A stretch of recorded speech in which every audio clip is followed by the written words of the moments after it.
Vi har fået til opgave at fortælle om et land, hvor menneskerettighederne bliver krænket. Vi har valgt Somalia, da vi mener, det er et utroligt spændende land, som vi gerne vil kigge lidt nærmere på.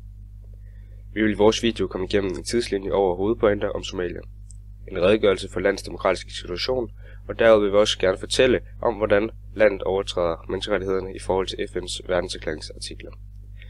Til slut vil vi gerne komme ind på landets fremtidige planer inden for menneskerettighederne. Vi har lavet den her tidslinje over Somalias historie. Vores tidslinje den strækker sig fra år 1950 og slutter i år 2012. Vores første punkt hedder uafhængighed. Det strækker sig fra 1950 til 1967. Der skete i 1960, at britiske og italienske dele af Somalia blev selvstændige. De fusionerer så og danner den forenede republik Somalia. Aden Abdullah Osama Dar bliver valgt til præsident. Tørke og krig fra 1970 til 1991. Somalia er meget præget af tørke og krig i den her periode, og landet bliver præget af stor fattigdom, og landmændene får mange problemer med deres afgrøder. Det er nok også en af de grunde til, at vi i dag ser et meget fattigt Somalia. Og 1992 til 1995. Somaliland pauser væk. 2005. Puntland-religionen erklærer selvstændighed. Og 2006 til 2008. Islamistisk forskud.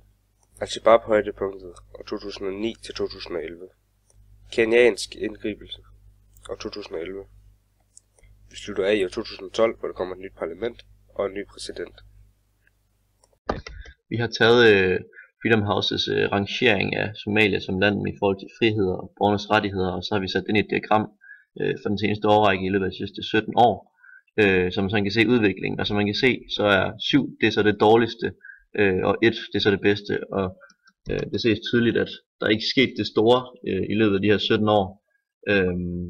Og vi konkluderer, at en af grundene til det, det er nok, at de her 20 klaner, som styrer landet, de bruger alle samfundets penge, eller landets penge på militært udstyr og sådan noget, så de holder egentlig sig selv nede, og sådan forsinker den her udvikling, som landet ellers skulle have været i. Ja. Jeg vil nu beskrive, hvordan polarkriterierne de fungerer i Somalia. Det politiske system i Somalia, det har altid været autokratisk, men i år 2012 der besluttede man sig for at prøve at indføre et parlamentarisk styre, altså et repræsentativt demokrati. Det fik man så også gjort. Det fungerer desværre kun på papiret, så det vil sige, at de 20 klaner, som der er i landet, de faktisk har al magten, så borgerne de er egentlig helt uden stemmeret og sådan. Ja. Og de der valgte kompetente repræsentanter, man har valgt, de har ikke rigtig nogen indflydelse. De sidder der igen på papiret i regeringen, men alligevel så har de intet ord skulle have sagt. Og derfor så kan man så sige, at det er egentlig et autokratisk styre.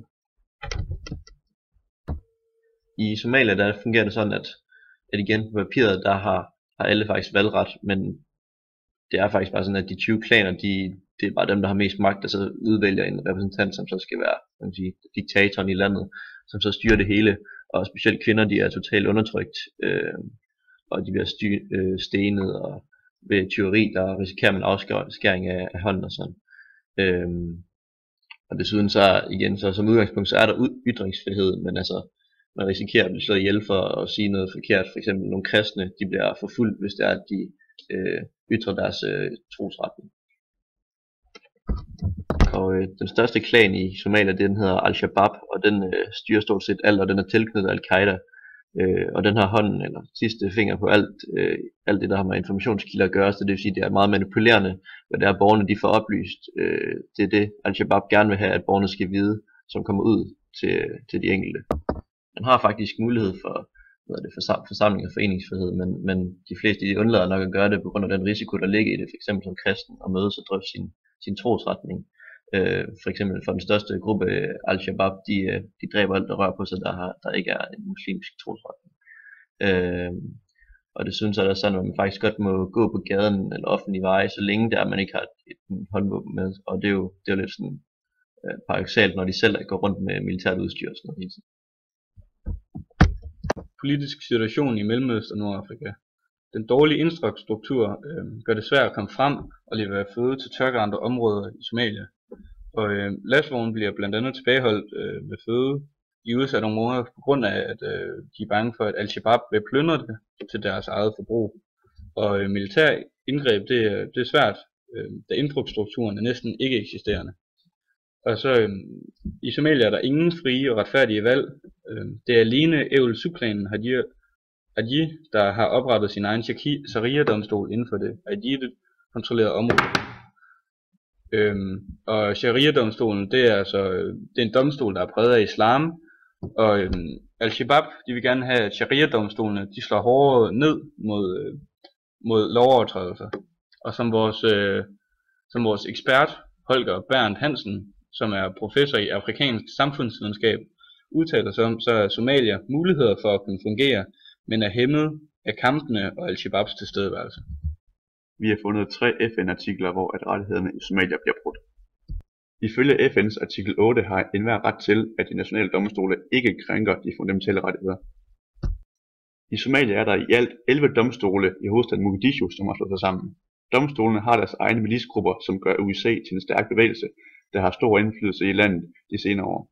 I løbet af 2006 tog USA kontrol over stadig større dele af det sydlige Somalia, inklusive Mogadishu. Bevægelsen rekrutterer primært fra Highway-klanen, men den har efterhånden fået mere støtte i den brede befolkning, fordi at det lykkedes USA at slå hårdt ned på den omfattende kriminalitet i hovedstaderne og at etablere en tryggere hverdag for mange af Mogadishus indbyggere. Ifølge FN's artikel 18 skal der være fokus på, at enhver har ret til tanke-, samvittigheds- og religionsfrihed. Den afrikanske menneskerettighedsorganisation oplyste, at der findes et mindre kristent samfund i Mogadishu. Denne gruppe samarbejder med og modtager støtte fra organisationen. De kristne kan ikke mødes i bøn uden risiko for forfølgelse. Derfor mødes de kun privat og hemmeligt.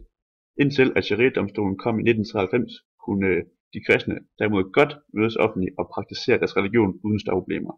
De kristne i Mogadishu er generelt meget fattige, samt med deres begrænsede antal gør det dem totalt forsvarsløse overfor eventuelle overgreb. Midlertidigt vil dem, som er ikke-muslimer, næppe kunne opnå den fornødne beskyttelse, de skal bruge. Ifølge FN's artikel 27 skal enhver have ret til frit at deltage i samfundets kulturelle liv, og at enhver skal have ret til beskyttelse af de moralske og materielle interesser og værdier, der er i landet. Organisationen oplyste, at der i princippet er fuld bevægelsesfrihed i Somalia og i Mogadishu, såfremt man er ubevæbnet. I praksis er bevægelsesfriheden i Mogadishu og i Somalia dog begrænset af de generelt ringe sikkerhedsforhold. For eksempel har vejene fra Mogadishu og nordpå til indland været lukket i flere perioder. Desuden har flere steder i Mogadishus udkanter kontrolposter, som begrænser den frie trafik. De lukkede havne og lufthavnsområder i Mogadishu blev også nævnt som eksempler på begrænsninger i bevægelsesfriheden. Fremtidens situation ifølge Holger Berndt Hansen. Bekæmpelsen af Al-Shabaab er rigtig svær for tiden, fordi der ikke er nogen regering, der sidder ordentligt på landet. Så det er svært for FN og den afrikanske union at komme ind og bekæmpe Al-Shabaab. Selvom man har sat ind med 15-20.000 soldater, samt soldater fra Uganda og Kenya, så er det stadig ikke lykkedes mere end at rykke Al-Shabaab lidt tilbage. Og så er der det andet, det er Somalia, det er det man kalder en fejlstat, som er begrundelsen for, at islamister har meget plads. Og det er svært at danne en ordentlig regering, på grund af at Al-Shabaab har så meget magt, og det er derfor umuligt sådan at få et ordentligt politisk styre. Og så omvendt, så er det umuligt at bekæmpe Al-Shabaab, fordi at regeringen ikke kan dannes ordentligt. Så de her to ting, det kører i sådan en ond cirkel. Vores ekspertkilde Holger Berndt Hansen fortalte, at i sidste uge blev der annonceret et nyt tiltag fra FN samt den afrikanske union. I stedet for det ikke velfungerende system, der blev indført i 2012, har man lavet et nyt system. Systemet er baseret på at udarbejde et overordnet underhus i det politiske system. Underhuset er baseret på det nuværende klansystem, og klanerne har samme funktion, men mindre magt. 275 medlemmer skal udgøre underhuset. I overhuset skal det dannes en ny struktur med 54 medlemmer bestående af repræsentanter fra alle delstater. I Somalia er en forbundsstat, som har mange velfungerende delstater, og de skal sende 3-5 fra hver stat til at udgøre overhuset, hvor 30% skal være kvinder. Ved dette system prøver man at skabe en bredere indflydelse fra folket, som har indbygget, at der skal være plads til minoritets- og kvindegrupper. Formålet er at bryde den mandlige dominans ved, at der skal være 30% kvinder i næste parlament som repræsentanter. Håbet med dette system er, at Somalia forhåbentlig går en lysere fremtid i møde, og at der kommer ændringer i det politiske system. Dette vil forhåbentlig give borgerne bedre menneskerettigheder i fremtiden.